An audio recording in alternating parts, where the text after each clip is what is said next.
Imagine owning your first rental property in 2026. Passive income, real estate equity building, future freedom. But how do you actually make it happen correctly in today's market? In this video, I'll walk you through exactly how to buy your first rental property in 2026, the key steps, what investors typically miss, and how you can make it a reality. All right, so let's go. Now, when we talk about real estate, the first thing that I always want to say is we want to think about it as an investment first, tax benefits second. So we want to make sure that we're getting into a good investment, and then let's look at how the tax benefits can make it even better from that perspective. So why rental property in 2026 why is it still a smart move to do it in 2026? The main reason being is cash flow with no taxes. Rental properties have this thing called depreciation, and depreciation is kind of a non-cash expense that you get to take. And so with most rental properties, you are seeing cash flow, especially in the early years where you're getting cash in your pocket, but you're paying no taxes on that because depreciation, along with all the other expenses, are wiping out the tax liability for that. So you're seeing cash in your pocket, paying no taxes on that. That's a beautiful way to shift your tax bracket where you're getting income, but you're not paying taxes on that. The second reason why rental properties can be so powerful is building equity. You know, you're not paying tax on this income, you're paying off a loan, and guess what? Historically, real estate has always raised in prices. Now, there are dips and valleys in there, but historically, real estate has always gone up. And so the longer you can hold on to that, the more equity you're building into that, which can be a beautiful long-term investment. And the third piece, it's an inflation hedge. It's a diversification. So we're not saying go all in on rental properties or real estate, unless that's what you want to do, but it can definitely help diversify some of your holdings already. Maybe up to this point, you've all done just typical stock market, brokerage accounts, retirement accounts, but you've never dabbled into real estate. Well, now might be the year where you start to diversify a little bit and get some of your assets, some of your wealth into different areas. Now, when we talk about buying a rental property, there's some pre-purchase fundamentals that we need to be thinking about. First, you need to have financial readiness, making sure that you have a credit score that's going to allow you to borrow money for the buying of that rental property. You're going to want to make sure your debt to income ratio makes sense. And you're going to also want to make sure you have cash reserves because we're going to put money down when we purchase a property. But there's also going to be emergencies that come up. You know, you have a maintenance issue that pops up. You're going to need some cash for that. So make sure your financial readiness, you have good credit score, good debt to income ratio, and you have some cash reserves. After factoring in what you're going to pay for the down payment, you have some cash reserves that can help stay afloat and help pay for some of those emergencies that might pop up as part of this journey. The next thing you want to do is decide on a market and property type. You know, are you looking to get into a long-term rental, single family? Are you looking to get into commercial properties? Or maybe it's a short-term rental, or maybe it's multifamily, or maybe you're looking to do fix and flips. All of those are things that you need to consider. And oftentimes when I'm talking to small business owners and I'm talking to investors, a lot of times the first place they start with a rental property is if they're renting, say, a commercial property for the business, maybe they buy a commercial property. And that might be their first step for it. Or maybe you're looking to move. Maybe we can move into a new house, but instead of selling your old house, maybe you use that as a rental property. Those are a lot of times some of the initial places that people start. But everyone's going to be different. You need to understand what type of property type, what type of investment you're looking to get into. Next, we need to find that property. So once you're determining, okay, I want to do a short-term rental, or I want to do a single-family long-term rental, or I want multifamily, whatever it is, once you find that property, you need to do a market analysis. Where's that property going to be? Are you going to do something local to you? Are you going to go out of state and find something somewhere else? Where is that property located that you're going to use and when you get into rental real estate? And so that market analysis is going to be important. You know, what does that look like? What is the housing market like there? What is the rental rates like in that area? Next, we're going to want to do some cash flow calculations. If you find a few properties, start to do some calculations. What's that going to look like? What's rent look like? What are expected expenses? What's a little bit of an emergency fund, taxes, property taxes, all those different things? Start factoring those into it. You're going to want to have some type of criteria. You know, what's the purchase price to rent a percentage that you want to hit? You know, many years ago, that was 1%. That's probably not realistic nowadays, but have a criteria of kind of what you're looking for as far as purchase price based on the rents that you can receive from that. And I always say, do the sniff test. Do a gut check when you're looking at these houses. If you walk into this house and you're like, something just doesn't seem right, do the sniff test, and oftentimes your gut's going to be right. All right, now real talk.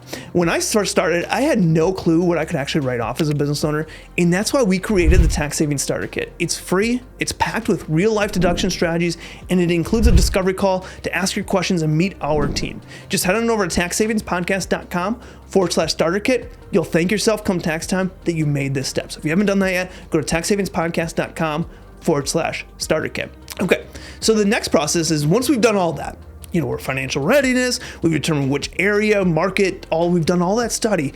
Now we're into an actual property. Now we need to do our due diligence.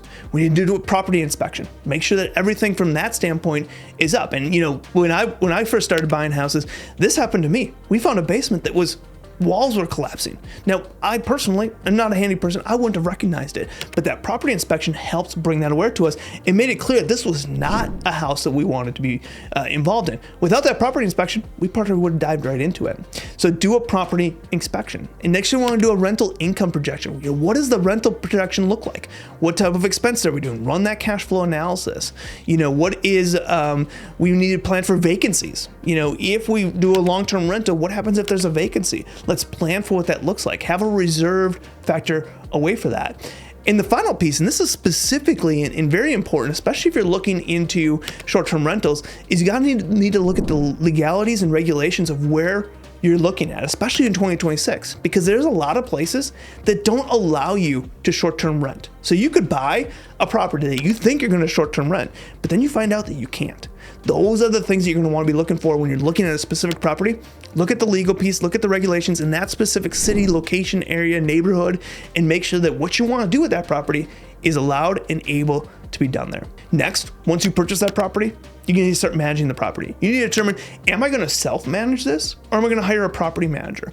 Who's going to do that work of managing this property? Who's going to take that phone call at 3 a.m. that says, hey, there's a toilet leaking down into the building downstairs? Who's going to be doing that? Are you going to self-manage or hire a property manager? Next, you're going to figure out who's going to be doing tenant screening. So if it's long-term rental, short-term rental, who's going to be going through all those tenants that are coming through, and have a maintenance plan put in place. We want to do regular maintenance on these so we're staying on top of it, so we don't get those emergency calls about a toilet leaking. Let's have a regular scheduled maintenance plan that we can just make sure things are doing good. And finally, when it comes to managing the rental property, and this is the accountant in me, is have bookkeeping set up. Have a separate business bank account for this rental property and have bookkeeping set up where you're tracking where the income is, the expenses, makes tax time super easy. So now let's talk about tax items.